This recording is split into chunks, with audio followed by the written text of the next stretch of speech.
Alright, welcome everyone. We're Semblance of Sanity. I'm Caleb. I'm Jacob. And we're here, of course, for HunterxHunter, episode 42. So the Phantom Troupe has been introduced, and they are on the move, And things are about to go down. And we're pretty excited about it. Just a bit. I think that this episode will kind of be the final bit of calm before the storm.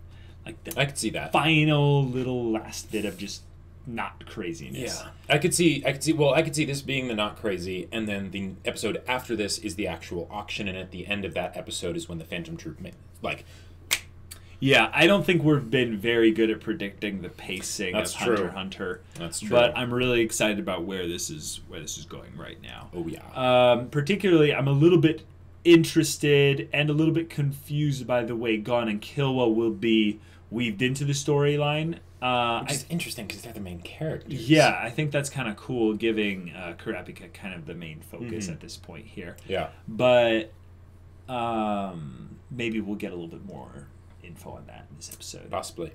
All right. So just to clarify, guys, last episode there might have been some confusion with the way that we described it, but we are putting our timers at the end of the opening OST. Yeah. Kind of. There will be something with the actual timestamp for you, but that's where it's going to be. Right. Yeah. So without further ado, let's get into this episode and see what happens. Oh, that's an auction. Yep. And this is just the above ground auction. Yeah.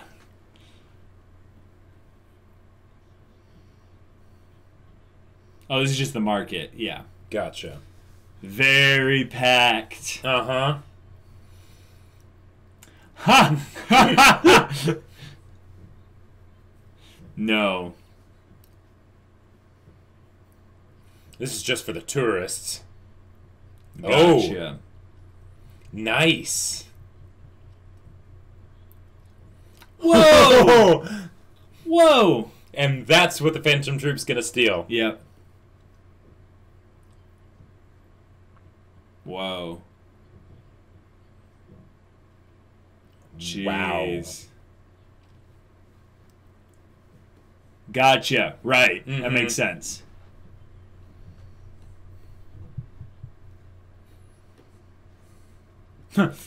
Question is where to find them. Yeah, there's so many people.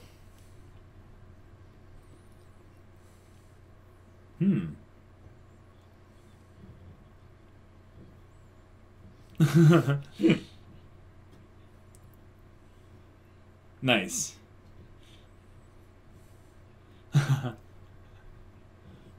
Hey!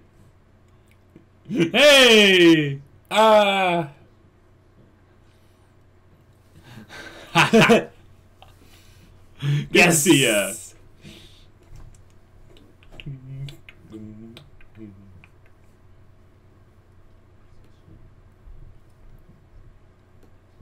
Whoa!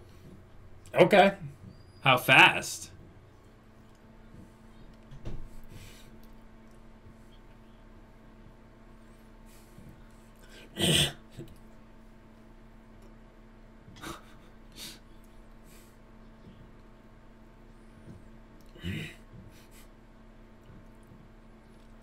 He counted all the way down. Yeah. Haha. Nice. Yeah, he's an expert haggler. Oh.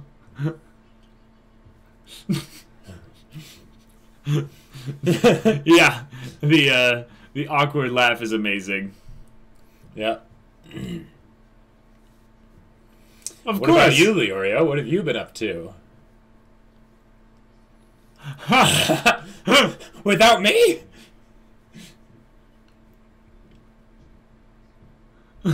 Stupid strong. What's then? No. Oh, of course he has. Yeah. He's like, really?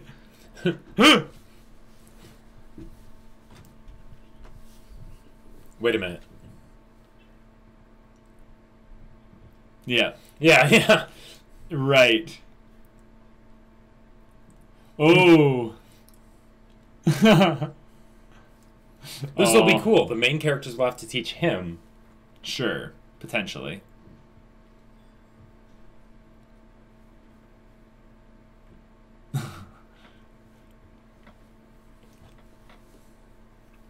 Oh. Yes.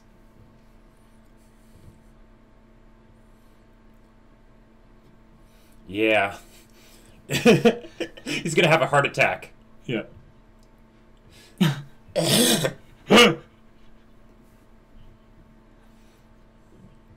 Yeah, that's real. Yeah. Oh, 5 million? They spent the other 5 already? Yeah. I love this music. Whoa! They can't even get in.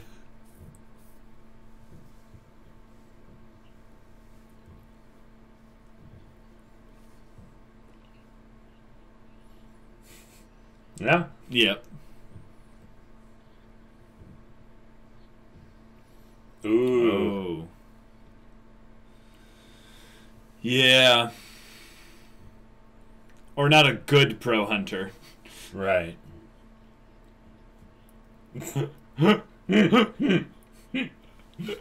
Oh, this is great. I love the little real world kind of play on words moments like that. No. Not quite. No. Oh, Zoldix. Yeah. Because you need men. Yep. That's why they don't care if someone gets a copy of the game without Mm-hmm.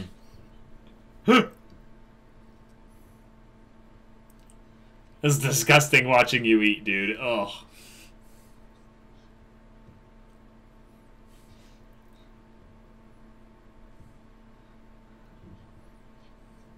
Dang, whoa, dude.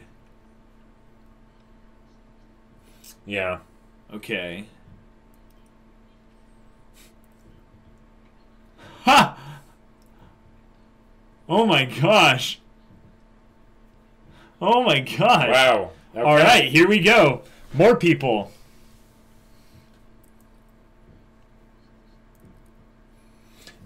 And this is the way that the Zoldyck family will get involved. Yeah, we kind of talked about that last episode.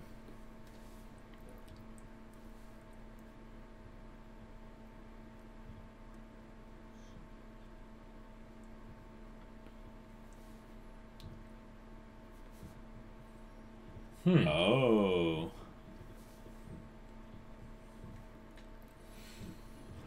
Oh, dang. This is like a game within the actual auction. Leorio, I've missed you. I have too. Dio looking for a mummy again. Yeah. Or looking to get into a coffin or something involving undead. Yeah, exactly. Oh. But do you But do you really need weapons if you have not men? really, but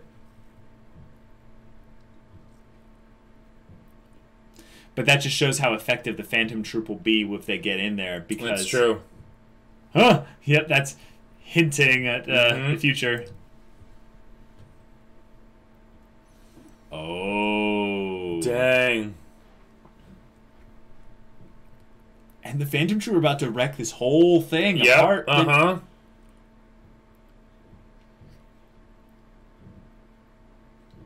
Oh. Okay. Ooh. All right. Yeah.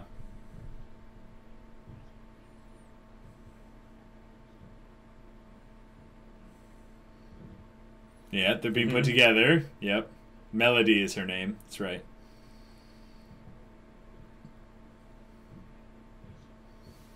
Okay. Oh boy. That'll be good, because that means Kurapika and Melody will be safe from any initial attack. Probably. But of course, Kurapika will have to run in.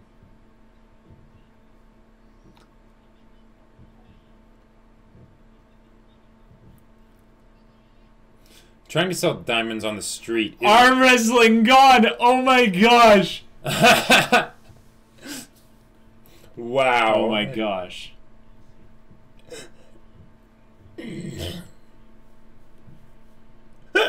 God's just gonna sit there. Boom! Boom! Boom!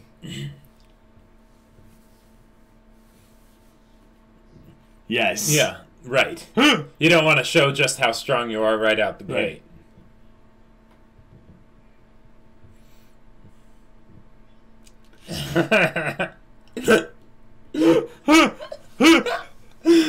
I love this. And normal people can't see Nen, so exactly. The kind of like sort of silly but smart things that Leorio comes up with. Right. He's like, oh my gosh. Oh no.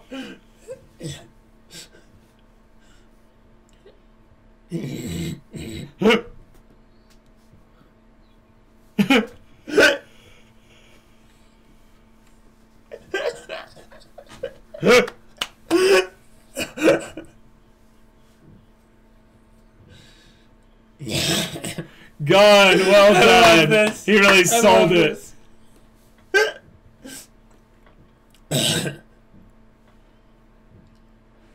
Killa's just like, amateurs.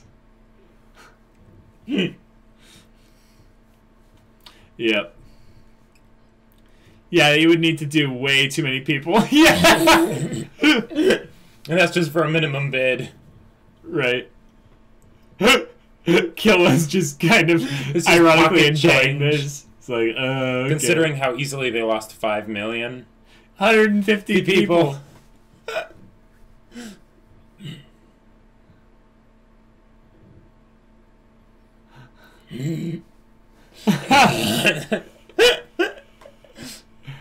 He's so nervous, he's breaking out the cold sweat. Oh boy.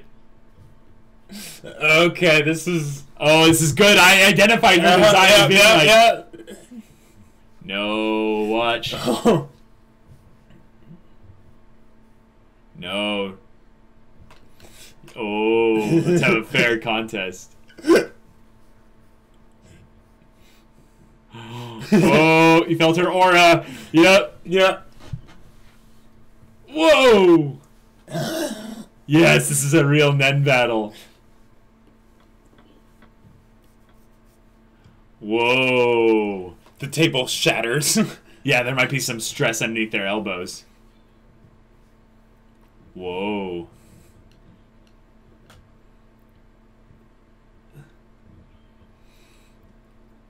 And then, wham! Oh. Dang. But Gon was actually struggling there. Oh, yeah. Well, and she might have just been testing him because she probably doesn't want to blow her cover, too. No. Oh. Yeah. Yep. And it wasn't hers. No, I think, Wait, is she the world champion arm wrestler or something? No. Oh. Oh. Whoa. Interesting.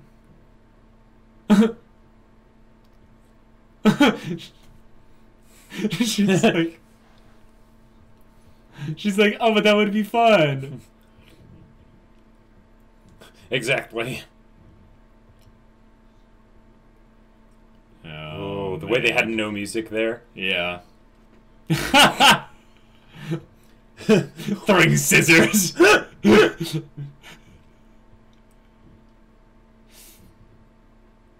Oh. Oh, this music. Oh, oh my gosh.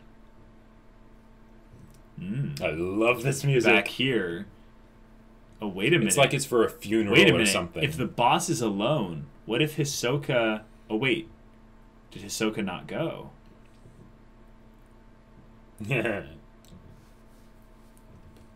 I'm curious. Yeah, I don't think he did go. Because if they're alone, Yeah. they could fight. Uh-huh. Oh my gosh, his Oh, eyes. he's thinking about it. And he probably knows Hisoka's thinking about it. Oh, there's a couple gotcha. other people here. Okay. More than a couple, so... Yeah. He's like weighing the odds. He's every like, I have chance he my can. cards right here. He's like, No, he's like, not yet. Yeah. Not yet. Yeah.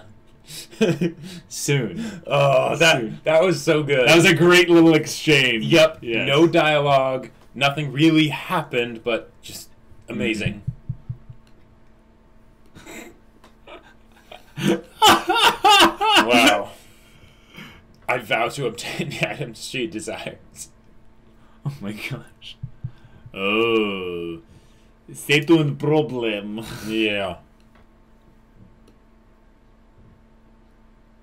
Mm-hmm. Gotcha. Oh. So the dad's gonna die. I don't know. We'll see.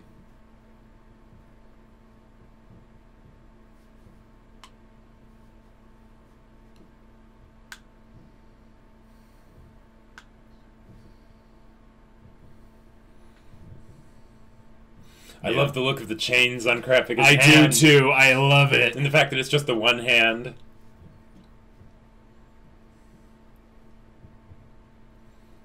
Makes sense. Yeah. Yeah.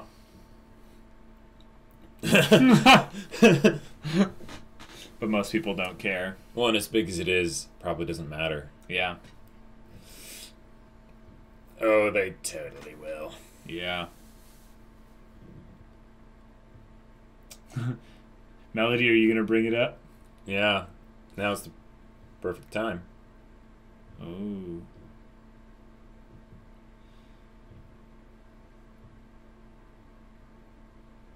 Yeah.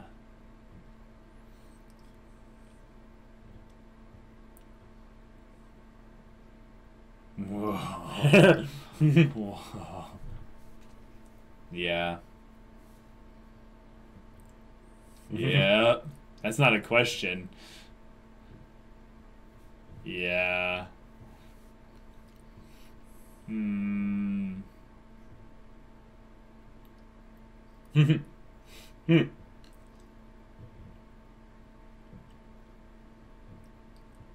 Mm-hmm.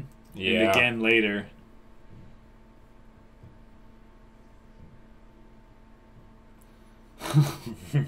Jeez.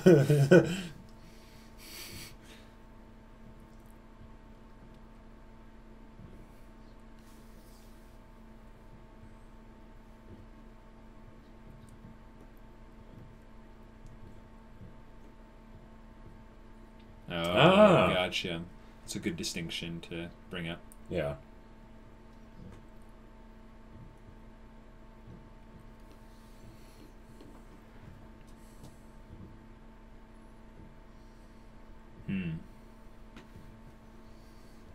No.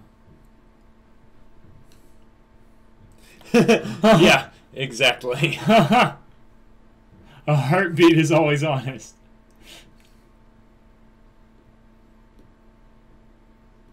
Uh-huh. Yeah. Whoa.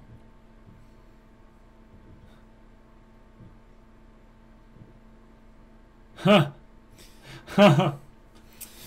Yeah. Yeah. Curiosity.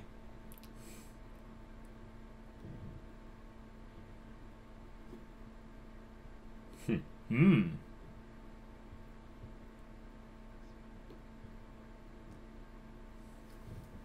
Oh, cool.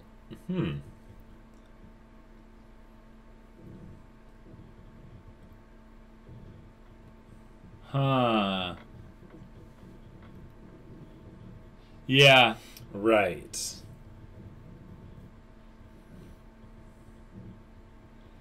He's using code words to essentially say Dark Sonata? Some 9th level bard spell or something.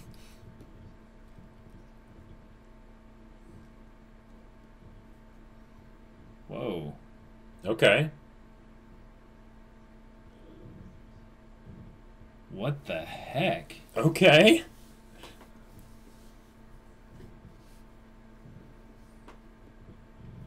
There's Nen, so Yeah.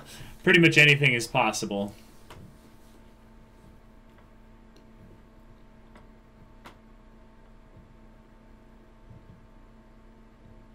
What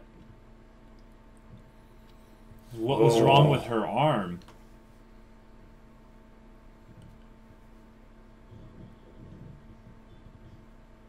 Wow.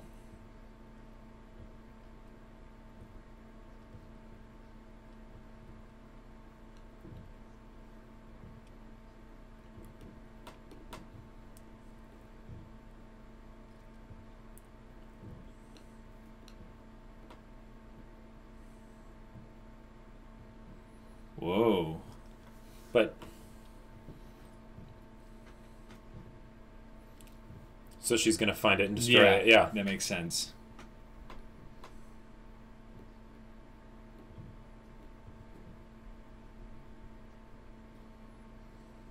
Makes sense. Something like that wouldn't be above board. Right. Okay. Okay. The music is tense and building up. Yeah. Yep. Oh, and then the episode ends. Oh. Alrighty.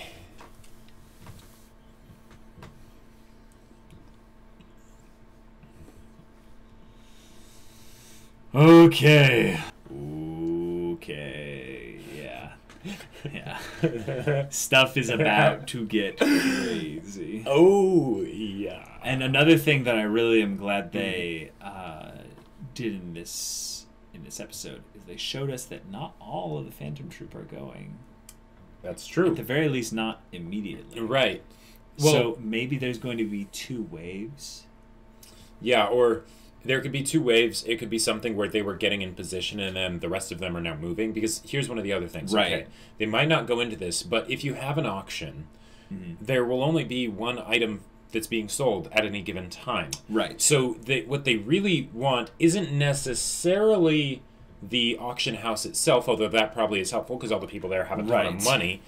But it's also wherever the artifacts themselves are stored, which might be in the same location, it might be somewhere else. Right, and given that this seems to be kind of underground, because it is the underground, the underworld. We're not looking for an underground auction storage. We're looking underground auction storage. Yeah.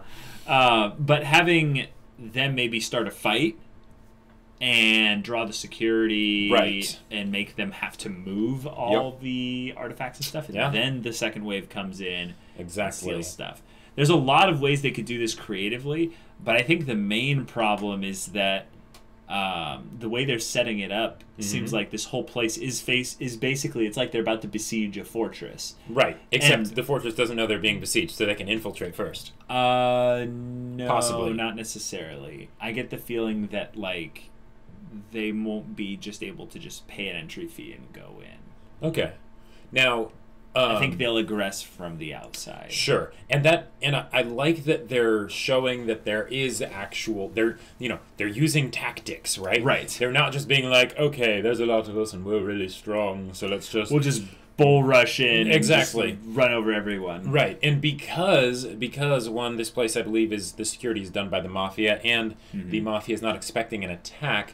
It seems because they're mafia, not military, right? Right. So it could be reasonable that once there's a threat, especially if it is a big threat, right? Then they're like, okay, let's get all our forces over here, or at least it creates an opening for them to be able to just slip right through. Sure, but I'm thinking that maybe what they'll do is upset, like you were talking about, the place where the all the items being sold are being stored. So what they could do is they could cause a distraction and then have others basically get to that place. But if that distraction happens and it's big enough, it could shut down the auction. And I think that's one of the things that they would not want to do. So what they could try to do is be like, no, the auction must go on as if nothing's going wrong. We just need to keep sending more people to come out and deal with this big guy who's splatting everyone against the wall, sure. or something like that. And then the cleric girl utilizes some creative technique to try and do something there. But I like that they brought in the two characters that we kind of focused on to this bit here, because it seemed like they were trying to set them up as being very cool characters. Yeah. There's one, the girl with the black cloak, the glasses, upside down cross necklace, and in the it was either the opening or the ending, it looked like she had some sort of like vacuum cleaner looking thing with teeth on it. I don't even want to try and guess what I was looking at there, but her character seems to be the kind of one where she's a little bit of like kind of on the surface level an airhead, but like really strong, and not like necessarily physically strong, but like technically strong. So but I think it would be a really cool thing also to have her be an enhancer and just be ridiculously good at enhancing type Nen techniques. That would be really cool, because I don't think, have we really seen another enhancer? I think there was one other person that was an enhancer. Okay. I'm not sure. But that'll be really, like, it's whenever you see people that have the same Nen type specialization as one of the other existing characters, like Killua and Hisoka, right? It's great, because since this is this new power system that's very involved and very in depth, you can see the kinds of things that it's not just showing what this person can do. It's showing what this person could potentially do down the road. So that's a good thing. Exactly. And also having the little character discussion between Kurapika and Melody. Yep. That was brings into question something that I think we brought up in the last episode. Was what I predicted in the last episode was that they were kind of building up something with Melody, and I could kind of sense it by having the Melody be the perceptive one and noticing Kurapika's her plot relevance, basically. Right. But she cited off a mythical devil's sonata, or what have you, the Dark Sonata, that brings a curse upon people that alters them physically in some way. And she knows it's at least real because she's one of the pieces. So... And that's a kind of thing where you go, wait a minute, did they just tease the entire next arc or something? Or is this going to be something that's actually there at the auction? Possibly. I think that's more of something for more short term than long term. I don't think it's necessarily going to be the next arc, but one of the things that I want to point out about that I really like, up till now, they've been dealing with Nen, and Nen is the fantastical, right? And there's the specialist, which is also fantastical. But then they bring up this thing that is it's beyond fantastical. They talk about it with a sense of mysticism, right? Which is really interesting. Because that's something that people are like, well, that shouldn't be able to exist. Is that foreshadowing of the kind of things that specialists could do? No. I think we're thinking too specifically here. The idea of what Nen can do is infinite. Okay, sure. There is no, that shouldn't be able to be possible in reality. Well, what Kurapika's actually talking about is the whole idea of a devil writing a sonata. No, those are the kinds of things that get built up over time by legend. Yes. But it's just someone who had some kind of a scribing-based Nen ability, which we've already seen Neon do, basically something of a similar nature, where they have an object that's infused with some kind of Nen, and then we have the whole Greed Island thing, which is another example of that. So I think Kurapika maybe is revealing a little bit how close-minded he can be when he's in an emotionally tense situation, because I think when Melody started to question him about his Kurta, heritage and stuff like that, and his fascination with the Kurta eyes, he got a little bit stiff. And I would say generally, maybe a lot. I would say generally speaking, Kurapika is a very stiff guy. Like he's very rigid. Like disciplined. Like and Melody said, but Melody said that his heart was still cold and rigid. Basically, like on someone preparing to kill just in case. But I think it also went to his mind a little bit because he was so quick to dismiss something like this. when what he's really should be doing is saying like, well, yeah, obviously that part in the beginning about it being composed by the devil or what have you is a load of crap, but the potential of this thing existing and causing this, harm to Melody. Oh yeah, very possible. Right. And I think Kurapika believes that it's, a real thing once he saw what had been there on the arm, but he also could tell that Melody was lying previously about not necessarily lying, but withholding some information. Exactly. So Melody could have been withholding even more information, not more information, but some information of what she was saying about what happened with the friend, or possibly. Now, one of the things that I want to bring up about how that whole thing was handled, they did a good job of basically handling the mystery of it, because with Nen, as we're exploring it, it's becoming less mysterious. Not that it's becoming less interesting or less cool, but less mysterious. And the fact that they're still attributing this mystical kind of nature to something that probably was just Nen. Right. Yeah. It's that it helps to reinvigorate that sense of wonder that, oh no, that there are some crazy things that can happen from Nen. So crazy that people attribute it to the devil. Right. Yeah. Right. Because that's pretty extreme. Yeah. And even the thing of having Kurapika almost be about to kill her and have her comment on that, and Kurapika's yeah, I kind of was. It wouldn't have been anything personal, that is a way to show a new side of Kurapika, because we've been told, I think, a little bit of Kurapika's dark side. Well, I mean, we have seen it too, but the thing not that always not that much, and the thing that always made me a little bit confused about Kurapika is that in the first episode, I believe, or very way early when they're on the boat. Yep, I remember. Kurapika says, "I want to bring." Bring them to justice when talking about the Phantom Troupe, Yeah, it's basically bring them to justice. But there was this connotation of not killing them. Right. And it's oh. That's the version that he gives out to the regular folk. Sure, yeah. Oh yes, I want to bring them acceptable. to justice. Yeah. Lawful good. Yes, I am very lawful good. Right. Yes. Even though the thing that he fears the most is that his rage would ever die out. Yeah. So that will be interesting. Also, props that they didn't actually show what happened to Melody's arm. That had a very V for Vendetta kind of feel of it's been mangled and, disfigured in some way, but they don't actually show you.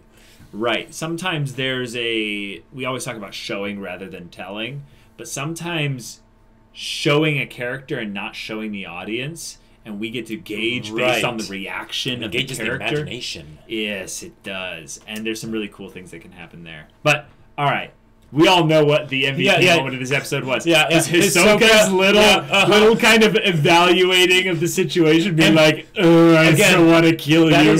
That is a great way of showing rather than telling, but but not going overboard with the showing, because it really is showing, not telling, because you know what's going on. They're commenting. You're we know that when Hisoka is just sort of staring at the leader like that, he's thinking I would really like to kill him right now. And then when he glances at all the other people in the room, sort of sizing them up, counting them, and then he's just sort of no. Yeah, I've got time. I've got time. I'll wait. He just sort of settles in he's going to go to sleep and just smiles.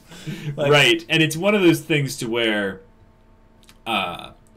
with that little conversation between Ninja Guy and Nen Stitch's girl, when they were talking about why Hisoka is being kept around as much, and someone threw out the idea of potentially that the boss is what are you insinuating, that the boss is scared of Hisoka? Yeah. But here's where I think that they might go with this whole thing. Hisoka cannot be subtle about his desires. This is my thought, is that Hisoka thinks he's clever, and he is. Don't mind you, but he's but he lives he puts his desires on his sleeve, and he's just and it's if you see someone out of the corner of your eye every once in a while, just looking at you going and the way I see it, those creepy Well, here's a better way to think about it. It's like Tormund from Game of Thrones when he looks at Brienne. Looks at Brienne with those lewd eyes, just like as he's like eating the chicken leg or whatever. So the leader probably like sees Ahsoka and is just like, well, no, or maybe he's like, yeah, I totally know what Hisoka wants. Right. So I keep him right near me all exactly. the time. Keep your friends close and your enemies closer. Yeah. And then he keeps like 4 other Phantom Troupe members there as well as kind of a, try something. Yeah, Hisoka. exactly. Try something. Like, you'd be so dead so quickly. And I get the feeling that Hisoka would give him a good fight. Like, it would not be easy for even the group of them to take him down. Right, especially since if he made the first strike with his cards, he could probably take out one of them. One, maybe 2. I think he would go down after taking out maybe one of them. Okay. And he probably would be able to get away. But one of the things that I thought was cool to bring up, I don't know if it was Nobunaga or the one of the other people, but someone was acknowledging the strength of Hisoka's Nen techniques of bungee gum. Oh, yeah. And you know what they said about it?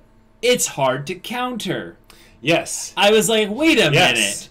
Wait a minute. Uh-huh. That was one of the predictions I had, was that Nen users don't look to try and overpower someone. Right. They look to try and counter them, which is such a fundamentally basic fighting thing, but no stories really focus on it. Right, because they think, oh, that's boring. We don't want to think about countering. That's so technical. Exactly. We you should be able to beat them just from how awesome you are. Yeah, I don't exactly. want to go there. But the idea of strength, kind of in the same way that little arm wrestling match was going, which we'll get to that. Exactly. That was like number 2 MVP moment of the episode, I think.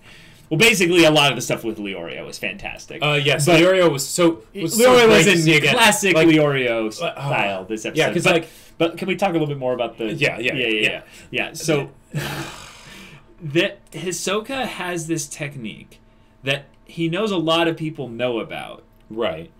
Or no, he doesn't want a lot of people to know about. But if people know about Hisoka for very long, they will figure it out. Yes. Because, know what kind of tricks a guy like that has, just in case, if/when he uses them on you. Right, but I get the feeling that because he told them that, Hisoka might have other tricks. Oh, I didn't think that he told them about it. I thought it was just that they had seen him use it at I think that they had seen them. They had seen him use it. Yes, but I think then that whatever he showed them when he used the techniques was not all of his tricks. Just right. Especially this was one of the things that when he used it against Castro, right? That was on display for anyone to see. Yeah. And at the 200 levels, basically everyone up there is an end user. Right. That means that basically anyone watching would be able to piece together his techniques from what he was doing. I agree with the thing about the assertion that the 200 levels and stuff,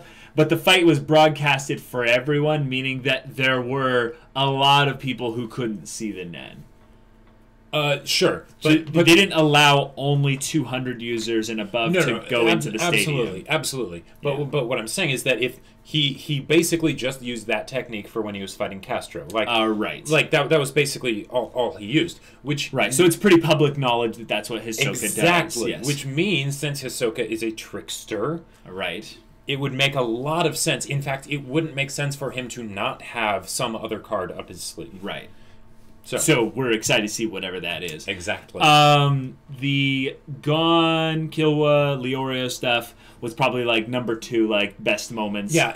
There's so many good little ones where they had the comedy of Leorio haggling down the price from like 400,000 to like 5,000. So he reduced and like 200 and 280. Like he was it was so specific. He got the he argued down into the tens. Like especially if they're using the Japanese yen as like an he equivalent. Was penny pinching at the end there, and that's just fantastic. So I love that it wasn't necessarily that the numbers seemed interesting, but they said Yeah, it's not every day that you get to see a transaction where the crowd cheers at the end of it. Exactly. I'm like, oh my gosh. Yeah. That... Yep. I mean, the writer is probably like, how should I bring Leorio back into the story? Right, exactly. There's a lot of ways we do it. Well, he's all about money, right? Right. Let's have a situation with Gon and Killua having a money problem, you know, with and the Leorio phone buyer, and Leorio comes in and helps him out.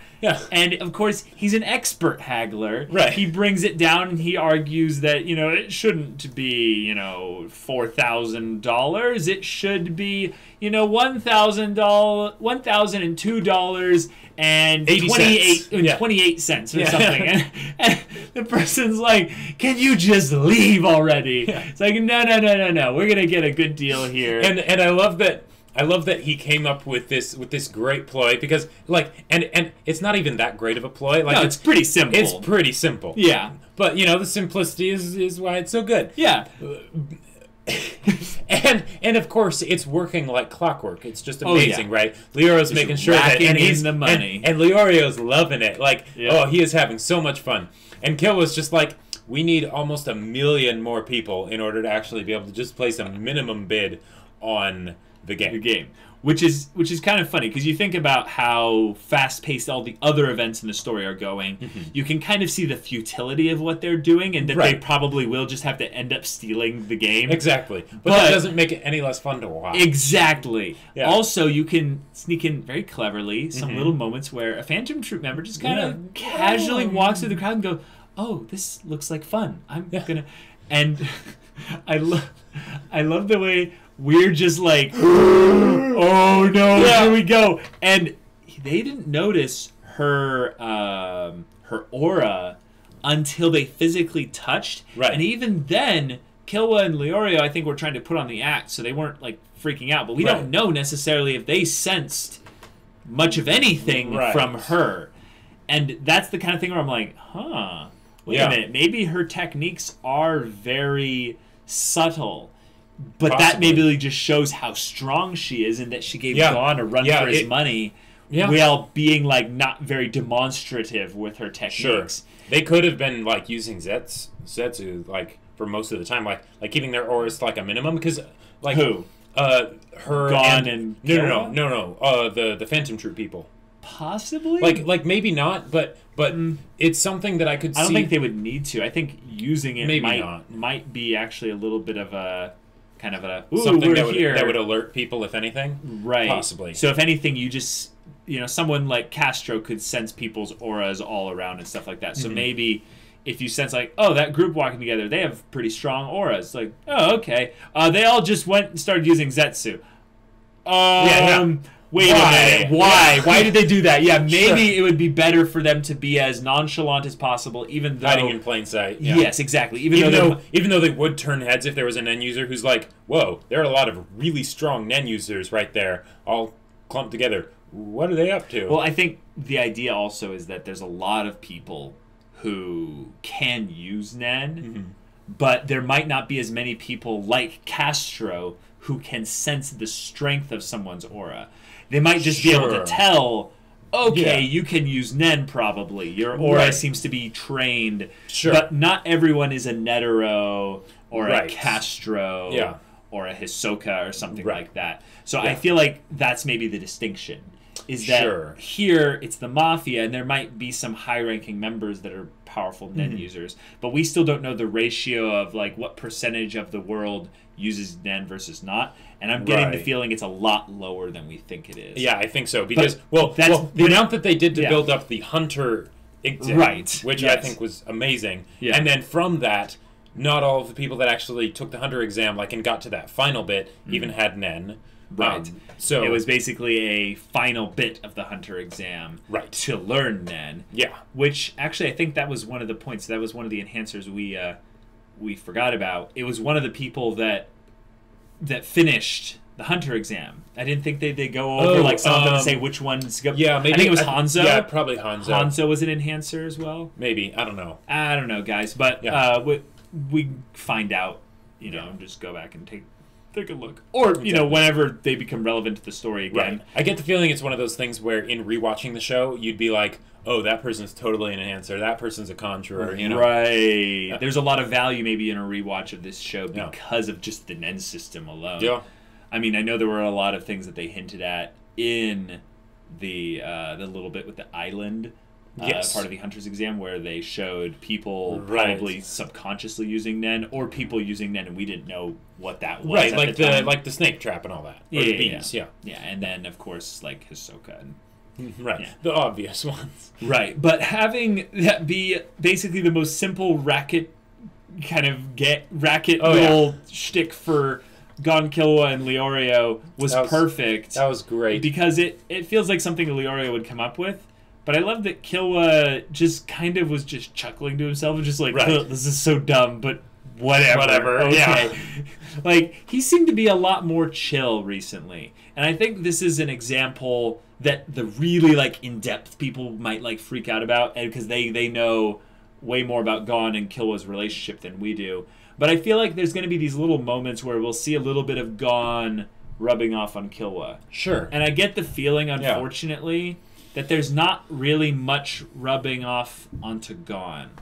And that maybe says a little bit more about Gon's not really being, you know, I don't know. It just seems like Gon is rubbing off on Killua, maybe because the idea that, you know, Killua isn't really as great of a person in terms of like how good-natured he is compared to Gon. But I feel like Gon not receiving much from Killua is a little bit telling.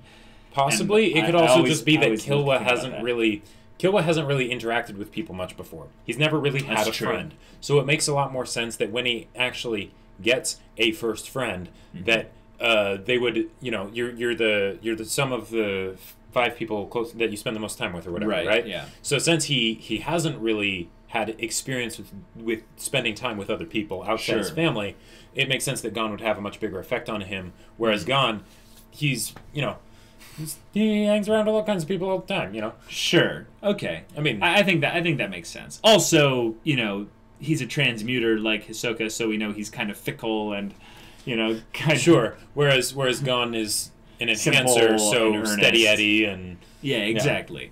So there's that. So maybe the enhancer in him that's not necessarily makes him a little bit dull, but makes him not necessarily wavered by the opinions and thoughts and influences of others.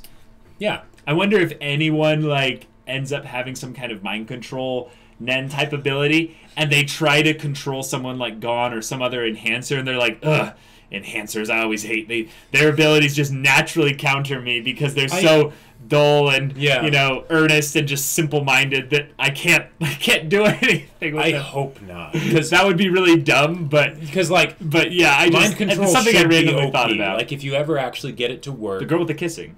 Exactly. Yes. Exactly. That's an example of where you make the OP power not OP because there's so many limitations on how you can actually like get it to work.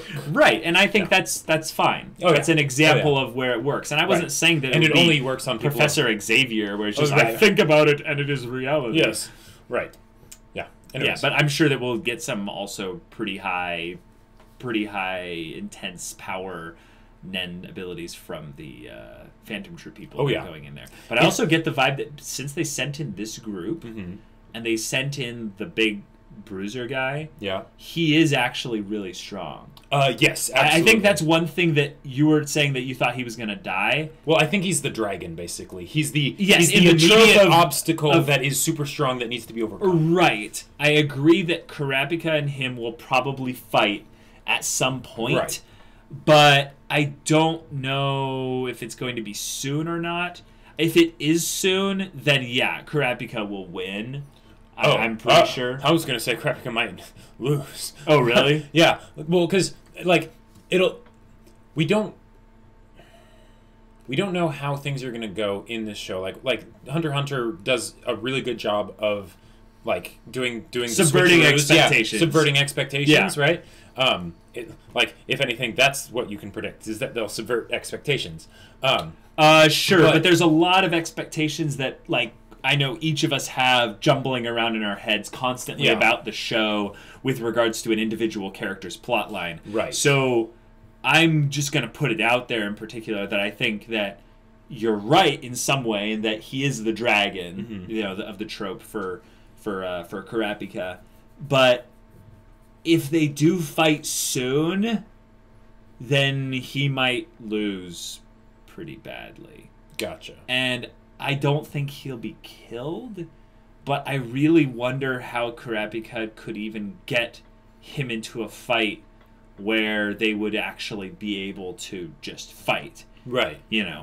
I get the feeling like if Kurapika engages the group of them, Kurapika's going to die. Like, not necessarily die, but he's going to be in trouble. He's going to need to be saved. Right. Hopefully Kurapika is too smart to do that. I get that he will be very emotionally compromised. Right. But, I mean, he would know that, like, he can't take on 5 of them by himself. Well, see, that's the thing. That rage... We don't know. We don't know really what Kurapika is capable of. Yeah. And since he's been upgraded to like main character status for this arc, there are probably going to be some rule of cool moments with him where he just destroys someone. Absolutely. Or a group of people. Especially since they haven't truly shown his abilities yet. We saw what he did in the mansion, but even then he was using his abilities in the smart way. He realized, I don't actually have to fight. I'm just going to get up onto my perch and, go from there. So, that's a good point. Seeing how he uses those chains in combat... We don't actually know what the ability is.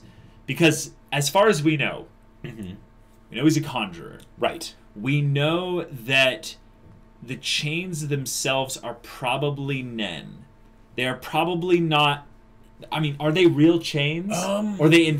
Because if he's a conjurer, he's not infusing... Nen into objects, but I believe they can actually create objects.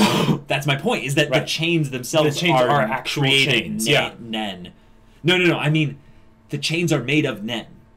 He used his own aura in combination with the Nen and all that to create the chains.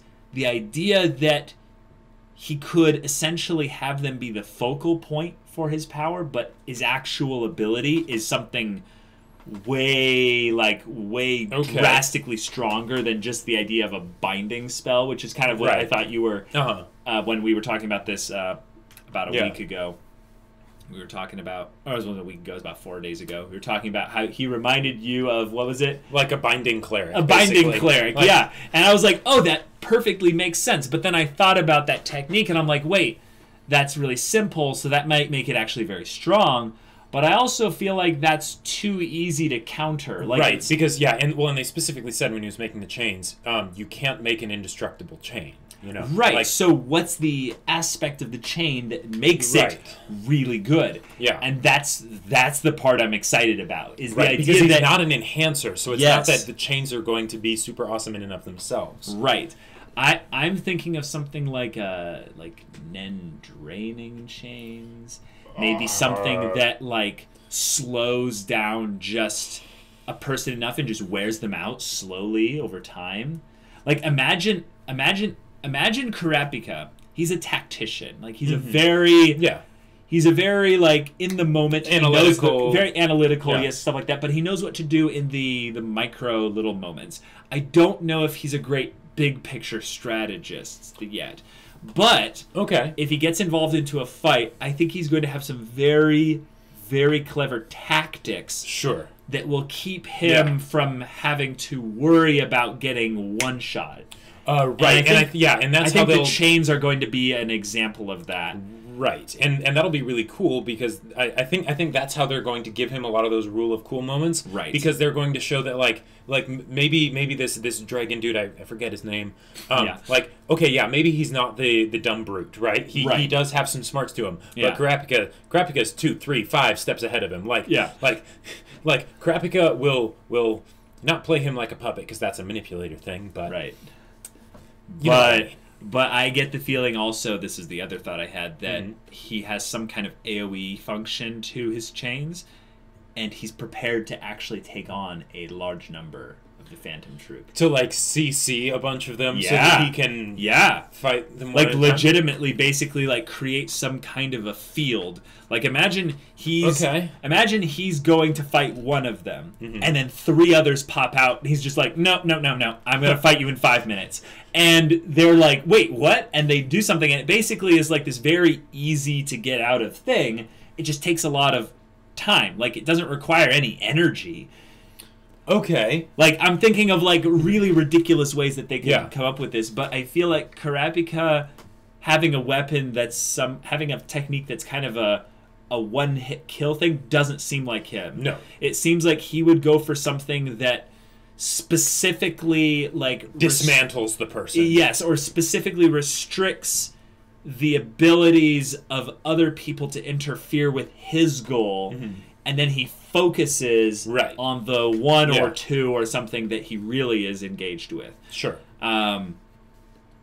The thing I'm just thinking of with the chains, though, is they're probably not that good of a Nen technique compared to, like, other Nen techniques. Yeah, because I think the person was saying, like, chains, really? Like, yeah, you don't want to... That's it? Like, okay. You're a conjurer. You don't want to make something different? Like, right. Yeah, exactly. Okay, well, we're getting into Ramble Theory territory. Yeah. Great discussion. I really loved this episode. It was good. Yeah, and getting into this whole York New arc, fun stuff, everything. There's a little bit of the Greed Island thing kind of getting teased a little bit here and there, but in this episode it was mostly gone. I'm gone. But I'm wondering to see how that will weave back into things as they get the video game. But I guess we'll just have to wait and see. Yeah. If you guys want to watch the next 2 episodes of our HunterxHunter reactions, go check out the link in the description below for our Patreon. With early access, you get to see those episodes. Exactly. You want. It's pretty cool. Pretty awesome. Yeah. Also comes with access to our Discord, right. which is, pretty cool. You get to chat with us about storytelling or what have you. Just whatever. Hang out. It's fun. Yeah. But we'll see you there if you find that interesting. Yeah. All right, but until then, we're Semblance of Sanity. I'm Caleb. I'm Jacob. And we'll see you all next time.